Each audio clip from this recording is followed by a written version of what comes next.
根據疾控中心 CDC 嘅最新數據，截至2024年12月中旬，國內已經報告咗超過32000例百日咳病例，為10年嚟嘅最高水平，較舊年同期激增6倍。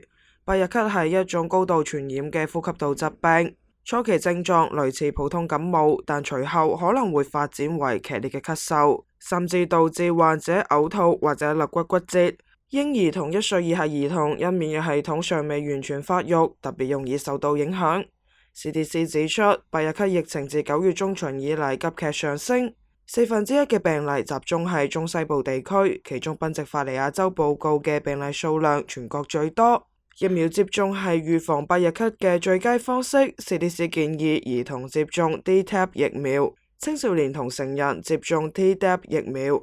但2023至2024學年幼兒園學生嘅疫苗接種率僅為92%，低於聯邦目標嘅95%。